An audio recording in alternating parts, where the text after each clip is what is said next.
창세기 23장 1절부터 6절까지 말씀입니다.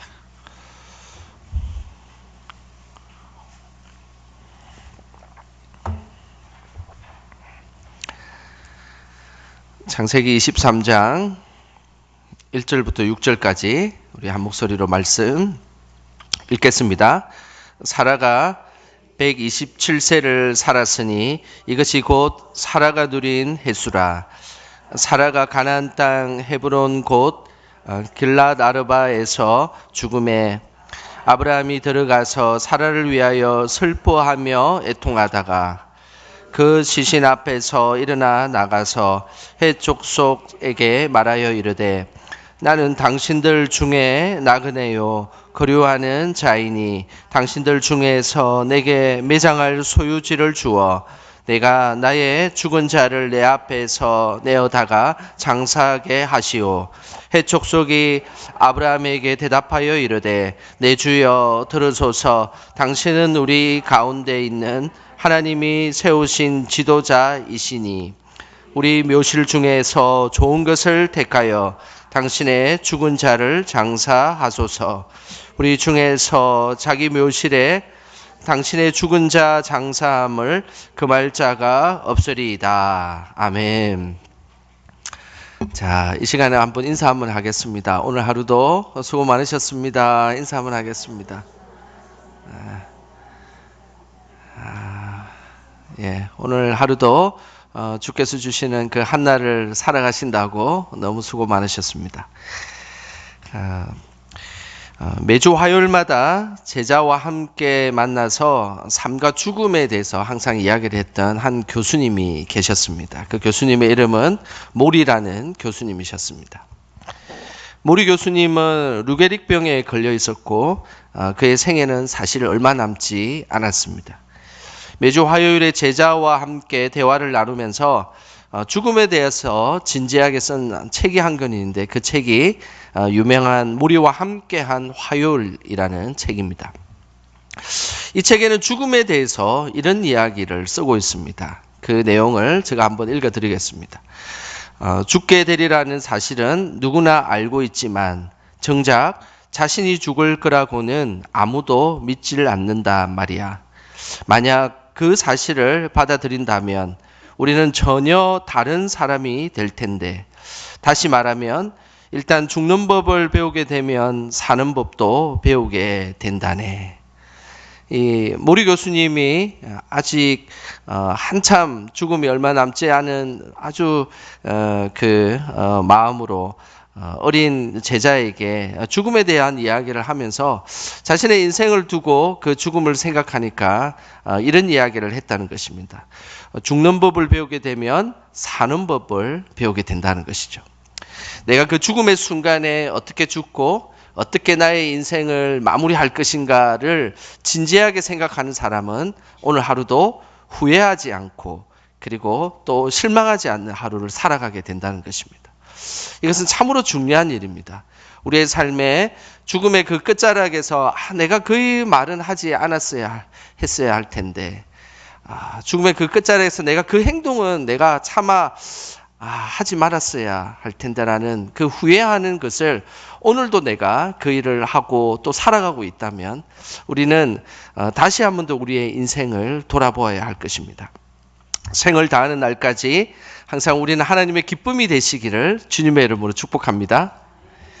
오늘 본문에는 한 여인의 죽음에 대해서 나옵니다. 바로 사라의 죽음입니다.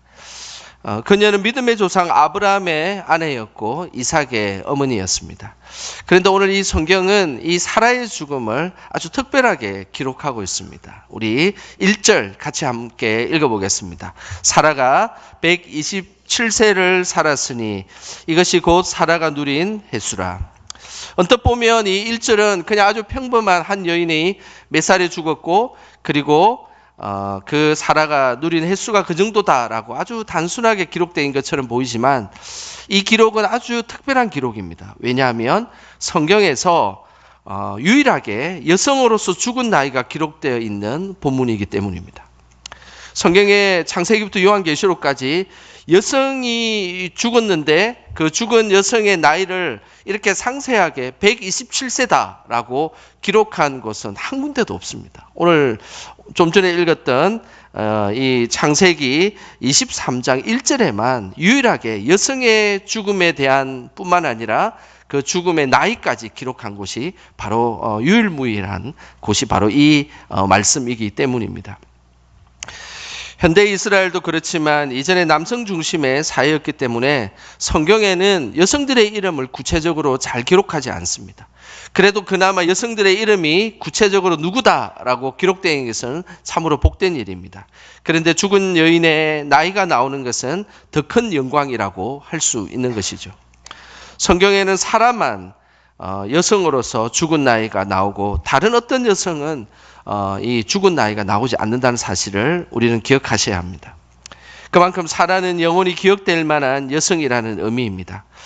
그러나 사라는 처음부터 이렇게 기록될 만한 그리고 기억될 만한 여성은 아니었습니다. 사라가 처음 등장하는 곳은 창세기 11장 30절에 사라가 처음으로 등장하는데 사라가 아직 이름이 사레였고 사레가 사라로 아직 바뀌지 않았을 때입니다.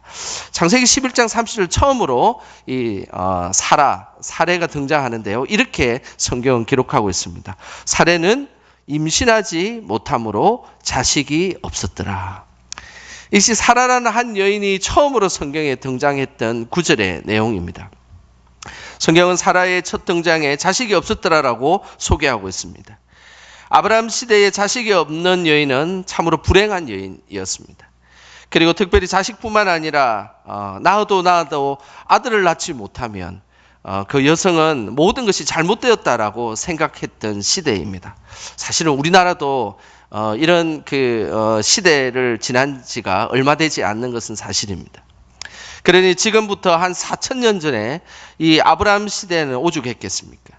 자녀를 낳지 못한 여인은 불행한 여인이었고 이름조차 굳이 기억할 필요가 없는 그런 여인으로 치부될 수 있었습니다.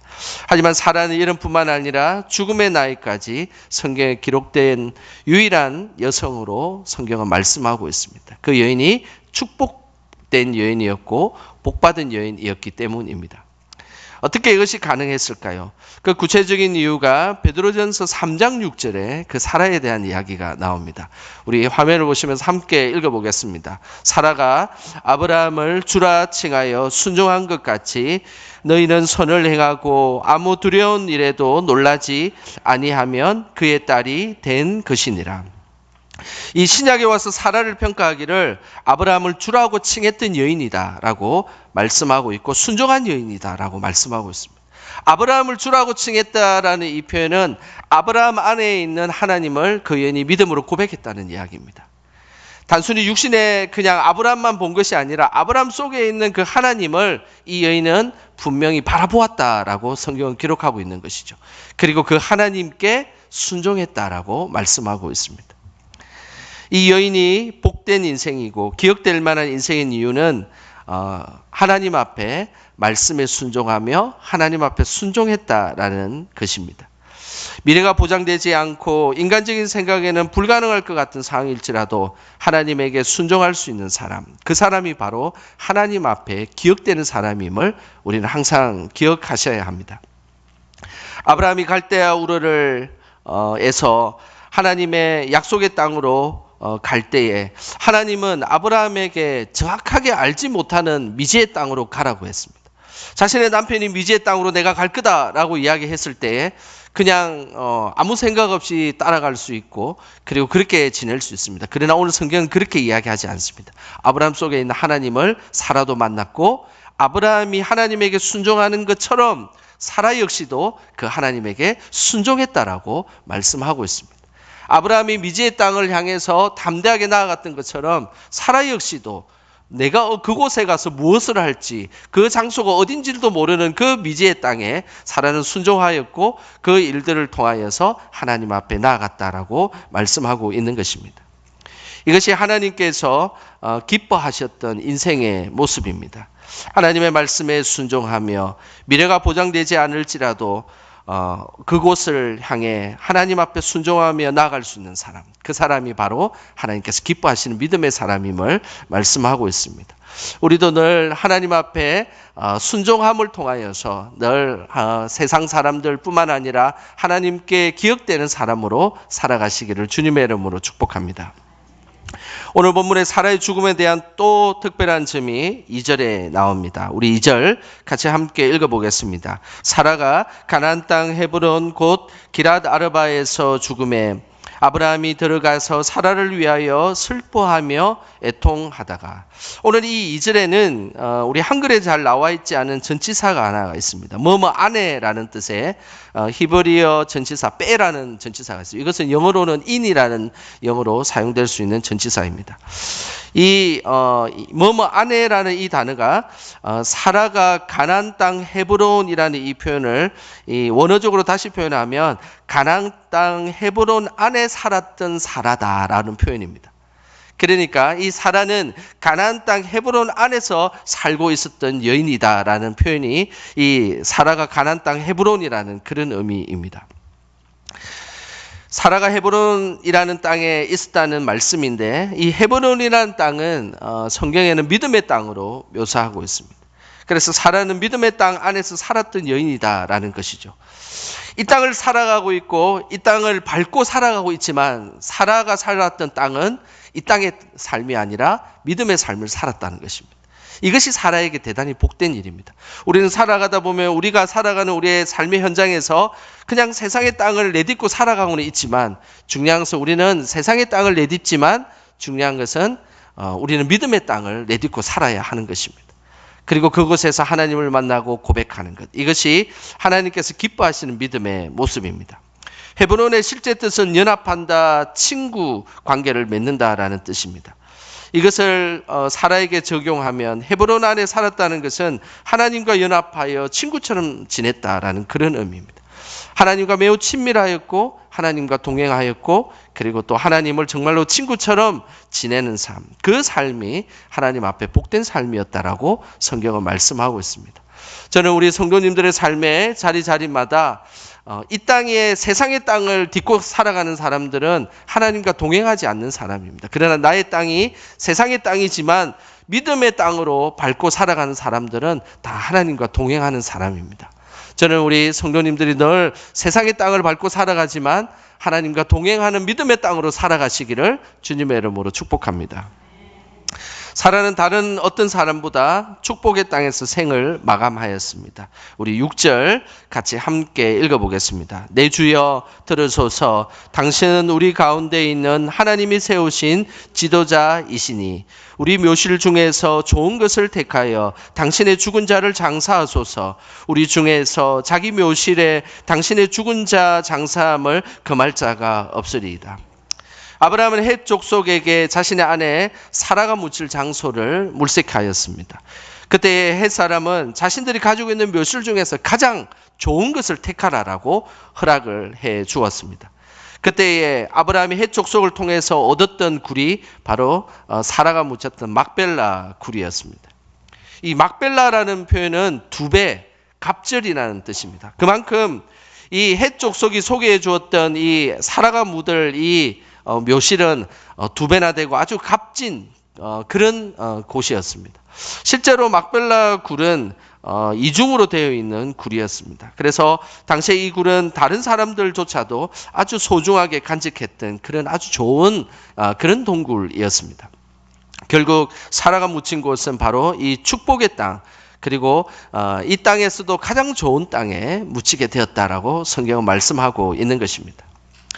실제 사라가 묻힌 이 막벨라 굴은 정말로 축복의 땅이었습니다. 사라가 묻히고 난 뒤에 이제 아브라함이 따라가서 그곳에 막벨라 굴에 똑같이 묻히게 되었습니다.